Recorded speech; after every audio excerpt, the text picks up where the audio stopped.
Hi, my name is Sidney Becktold. I'm a senior studying a BA in music with a self-directed study in vocal pedagogy and a BS in speech, language, and hearing sciences. Well, that's a big degree, Yeah. but we're so happy to have you. You just came off. You just did a presentation down in Mexico City where you won Best Student Presenter, right? So very, very cool. So we can't wait to hear about that and everything else going on. So tell us a little bit about what did you present in Mexico City? So the title's kind of complicated, but I'll kind of break it down. It is specifically over Cepstral Peak Prominence Analysis in voice research and in the studio. Basically, it's a complicated name for something that's relatively simplistic. The big idea of my presentation was this analysis technique called Cepstral Peak Prominence Analysis, CPP, can be used to measure vocal quality over time. Okay. Like what is over time? Is that over like a practice session? Is that over a semester, over a year, over a lifetime? Yeah, so over like weeks and months. Okay. This type of analysis, CPP analysis, basically what you do is you can record a singer singing, like when I was talking about it in the presentation, I often say them singing like an ah vowel for 5 seconds. And you can have them record an ah vowel for like every lesson over a span of 16 weeks, a standard semester, and you can see how their vocal quality changes over time. Oh, wow. And what did your research recover? I mean, result in?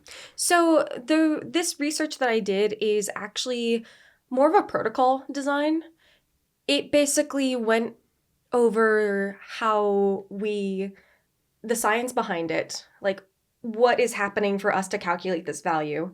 The best way to calculate the value, there's a lot of considerations on what quote unquote task you're using. Are you just singing a vowel for 5 seconds? What pitch are you singing it on, etc., etc. But also like how far is the singer from the mic? Those are big like Oh, yeah. little details that are very important when we're doing that type of research. And then also some possible applications we can be using this research in. My goal for the presentation was to kind of just get it into people's heads. So any voice researchers, they might start using it working with singers on a like long-term study, analyzing like vocal fatigue throughout a semester. Okay. Yeah, so it's almost like a tool that. So do you Yep. see this mainly being used by teachers, or would like physicians ever use it? Like what happens if you hurt your voice as a singer? Did you go to a doctor? Do you go to a vocal coach? What I don't even know. Yeah, so I can actually kind of talk about this mostly because of my speech language and hearing science degree. I specifically work kind of in the confines of vocology, which is the rehabilitation and habilitation of the voice. This basically means like if a vocalist gets injured, they can go to a specific medical team that can just help them recover after a voice injury.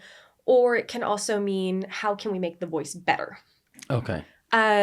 If, for example, a vocalist gets injured, what will generally happen is they will go to what's called a laryngologist. This is a ENT doctor that has additional training in performing laryngoscopies. That's where they take a scope, put it up your nose, and they can view your vocal folds. Oh, wow. Yeah. Then you'll generally go to a speech language pathologist with additional training in voice therapies. They will be the ones kind of handling like therapy. I like to think of it like basically physical therapy for the voice. They're giving you a bunch of exercises and talking about voice hygiene in order to help improve the voice over time. And then recently, probably within the last 10, 15 years, we've started having what are called singing voice specialists appear. These are voice teachers with additional training in like voice injuries and voice pathology on top of all of the education they have in teaching. And they're basically handling some of like the singing therapy. They basically are kind of doing what the SLP does on the voice side, but specifically in rehabilitation of like singing and performance. Okay. Do we have any of those people here at Butler that specialize in that? I think Dr. Liliana Guerrero, she is a vocologist. So if we talk about like ENT, SLP, SVS, they're kind of on the medical team. Okay. A vocologist is kind of more on the research side, but they can work as a singing voice specialist. Dr. Guerrero is specifically, she's a vocologist, a PAVA, Pan-American Vocology Association member. Okay. So she has done gotten specific certifications on top of all of her music education to basically show that she's done a bunch of this research. Okay. Very cool. And how do you injure your voice? Is it just poor technique? Is it sing too loud, sing too often? What is it? It honestly comes down to a variety of factors. I think the big one that everyone kind of talks about is vocal load and vocal fatigue. If a singer is singing 10 hours a day, doing 5 different ensembles, plus studying for their juries, they're at more of a risk to injure their voice than someone who's singing maybe 1 or 2 hours a day. Okay. But at the same time, there's additional factors of do they have any reflux issues? What is their sleep like? What is their hydration levels like? On top of, do they have any comorbidities? Do they have any other sicknesses? It's a very big misconception that people get injured purely because of technique alone or what they're doing. So I know a lot of vocalists who maybe they end up with vocal nodules, which is kind of think of a callus on your skin, but on your vocal folds. And they will get so angry at themselves and they'll look at their technique and be like, what am I doing wrong? And often it's something out of their control. Yeah. I would imagine this would be really prevalent, like your age group, that when you first go to college, right? And you take on too much, like everybody does, not just in singing, but everything. You take on too much. You don't sleep enough. You don't drink enough. Well, you're not drinking enough water, at least, right? Yeah. So is that true? Is it like that kind of the peak time to get injured, that maybe 18 to 20-year-old range, or does it get worse as you get older? I don't know the exact research for prevalence rates across the entire lifespan for vocalists, but I do know about 20 to 30% of vocalists by their junior year will have some form of a voice pathology. Wow. So it really depends on what, if they're pursuing musical theater or if they're pursuing classical technique. I think the rates are slightly higher for musical theater, but... Really? Yeah. Part of that because they have a microphone. They have a microphone. And with classical, I'm trying to think, are you ever mic'd with classical? I know with opera you're not, but classical either. Yeah. Okay. Yeah. Part of that, I think, once again, a lot of this research is still coming out and still new. Part of it is in musical theater, there is you have to have a lot more variety of singing styles. Okay. So people who are in musical theater, they generally have to be able to work in belting techniques, legit / classical techniques, and then also even rock techniques. Generally, especially for rock music, we see the highest level of pathology.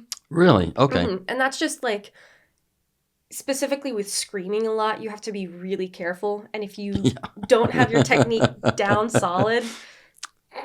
Yeah. Is there screaming technique? Is there a way you can scream? There is a way you can scream. I don't know it personally. Yeah. So how'd you get into this kind of research? Yeah. So I kind of took a weird path. I started out at UT as an aerospace engineer. Whoa. Yeah. Well, designing rocket ships? Yeah. So I from all throughout high school, I want to work in aerospace engineering, mission control, NASA type stuff. Wow. And so I had a really strong background in calculus and physics. And you ended up here. Yeah. Wow. But my senior year of high school, I we didn't have a choir program in my high school. So I was basically given the opportunity to be the music director for my high school's theater program that fall.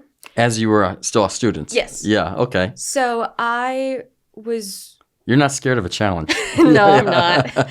I was basically given that opportunity, and everyone was getting sick. Everyone was like ending up with allergies, or they were losing their voice. And I was working with a professor over at Howard Payne University in Brownwood, Texas. That's where I'm from. And he would kind of give me some tips, but there just wasn't a lot of information, especially being from a smaller town. And so I had kind of started researching, like, is there anyone that does focus on like vocal health and like management of voice disorders? And I kind of just went, oh, there's like ENTs that focus on this, and oh, there's SLPs that focus on this. And it kind of just became a natural progression of like, oh, I'm going to switch from aerospace to a dual major in speech pathology and music. And then, oh, Moody, the College of Communication, has a UT Voice Lab. Let me apply and see if I get into this. And then that's where I kind of heard about Cepstral Peak Prominence Analysis.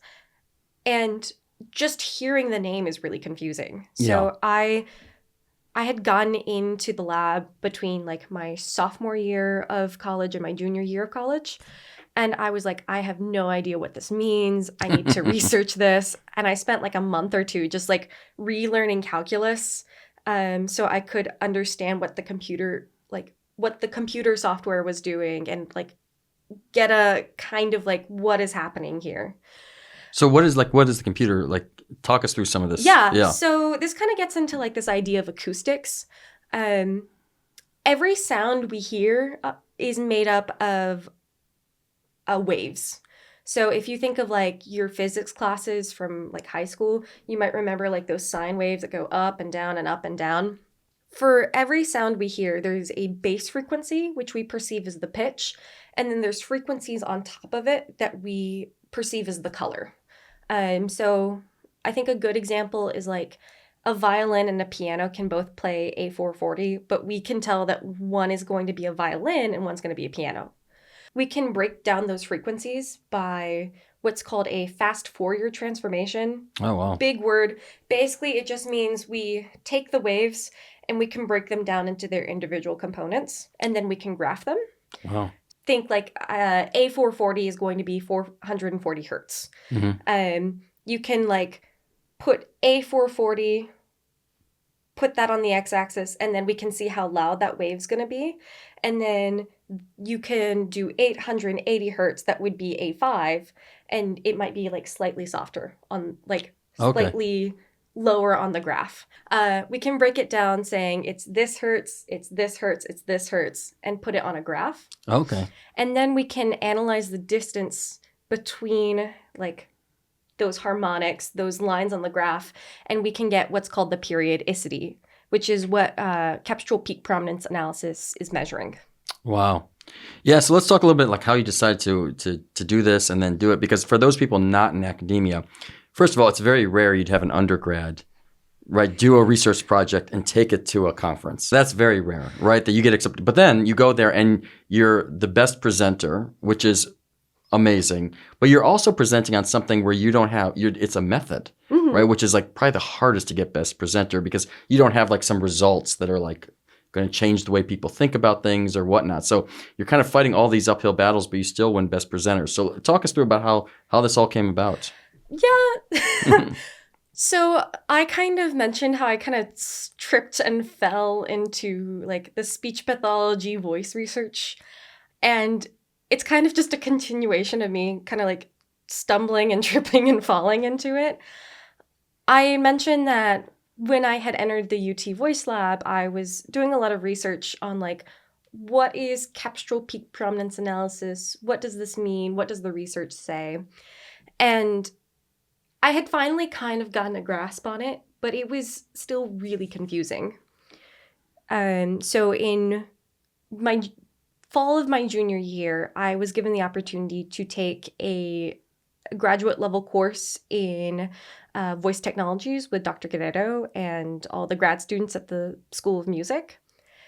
And for that class, we had to do a like big end of year project where you had to like cite articles, do some form of a research and give a presentation. And I went, well, I've already spent 2 months working on this, so let me just kind of keep going with it. The lit review is done. The lit review is done.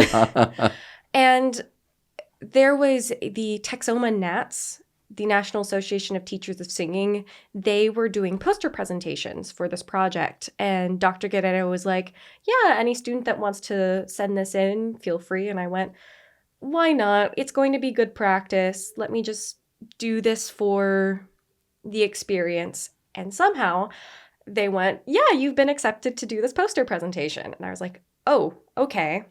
So I spent like another month making a poster presentation, trying to refine what I'm talking about. And it went okay. I definitely had a lot of more workshopping to do. Yeah. But it was kind of like undergrad's first conference experience. That spring, Dr. Guerrero knew that I had done that poster presentation. She was there with me at Nats. And she went, I think you should apply for PAVA. And I was like, I'm not going to get in, but I will submit I'll edit the abstract, because what you have to do is you have to basically submit a 250-word abstract giving an overview of your presentation. And then like 2 months later, they'll tell you if you got in or if you didn't. And it was that summer, and I was just reading through my emails, and they're like, oh, you got into this. We need you to do this, this, and this, and this, and we need you to be able to give this presentation in 8 minutes. And I went, okay, got it. So how long were you checking your email every day, or was it like one of those like you hadn't checked it in a month and all of a sudden you checked it? So I generally check my email every day, but I wasn't expecting anything from it. I was just like doing work for the UT Voice Lab, and I was checking my email, and I was like, oh. It wasn't like, it was just shock. Yeah, I can imagine. And now getting into that graduate class, is that a normal thing? Were you the only undergrad in that class? I was the only undergrad. So what do you think made her like, did she reach out to you, or did you reach out to her? Or? So at the end of my sophomore year, I had a meeting with Dr. Guerrero because I was trying to learn more about vocology, and I knew that she was a vocologist, and I just never had the opportunity to meet her. And what had happened was we had this meeting. I was kind of talking to her about all the experience I have and my other degree. I work a lot with this software called Pratt, which is the software that basically any voice researcher uses. And she was like, I think that you would be a good fit for this class. Would you want to take it? And I went, yes. Very cool. That's amazing. Yeah. And yeah, she does such amazing work. She does. Yeah. And she's very open to new ideas and thinking about things very differently. Mm-hmm. So are you still taking lessons with her? Yes, I am. So I am currently in like, as a BA student, I'm not required to take voice lessons my senior year, but I'm taking them, going to hopefully be doing my senior recital next semester, and then we'll kind of see what goes on from there after I graduate. Very cool. And now talk us through those 8 minutes that happened in Mexico City. Basically, the way my presentation group worked is there was 3 presenters in one room, and we were given 3 to 4. I was in a room with 4 presenters, and we had about 8 minutes for each presenter to give their presentation over a span of about 30 minutes. And then everyone in the room would switch. So we had to give the presentation 3 times. Wait. So explain. So what do you mean by switch? So I've never heard of that before. So basically all the people in the room, they got up and they went to a different room. And then the people like room A, B, and C, I was in room C. Room C's group of people went to room A, and then room B went to room C. So the audience moved, and you just, wow. So you did it 3 times. Mm-hmm. Okay. So basically, for my presentation specifically, I made this little brochure because I didn't know it until like a month before I got there. But we weren't going to have any projectors, which Oh, is wow. That's hard. Yeah. the way I have talked about the calculating this value before is by actually like taking a recording I've done previously and then just showing people how to do it in Pratt, in the software I use for the research. So I didn't have that, and I made this brochure basically being like, this is what Cepstral Peak Prominence analysis is. This is what periodicity is. This is all the steps that you need to calculate it and the values you need to do it, and this is the references.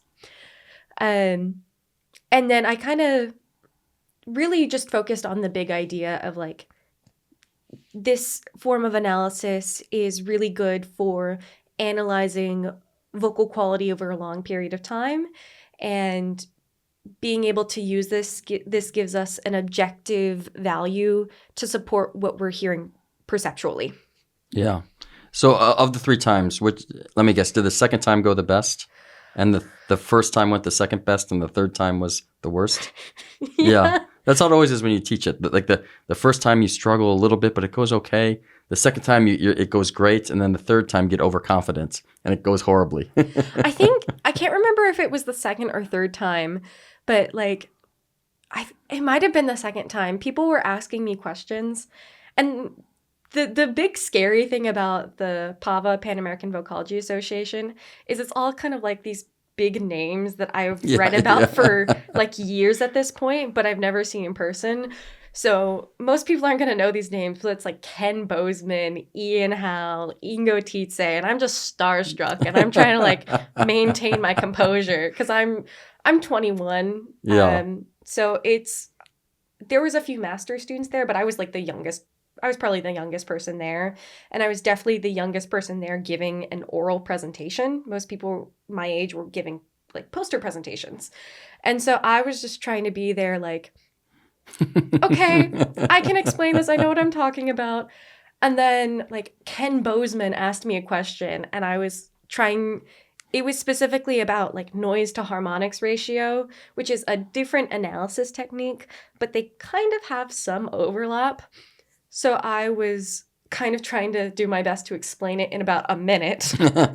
And then this other big name in my field, which I didn't know at the time, but it was Ian Howell on Zoom, basically giving me a correction on like, actually, this is what noise harmonics ratio is. And I was like, yes, this is how they connect. And I was trying to do that in about 30 seconds. Yeah, that's where you get some of the disagreements too. Like one person will feel that's the best way. The other person will feel it's the best way. So what are your plans moving forward?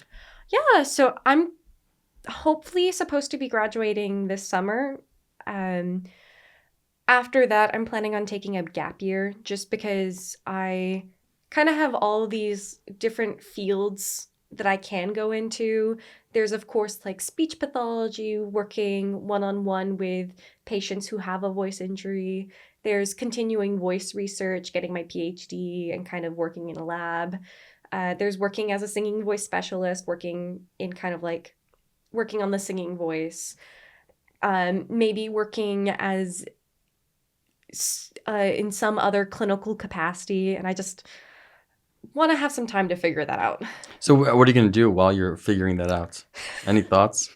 I think I'm probably going to go maybe spend some time with family, of course. That'll get old after about 2 weeks. You got a whole year.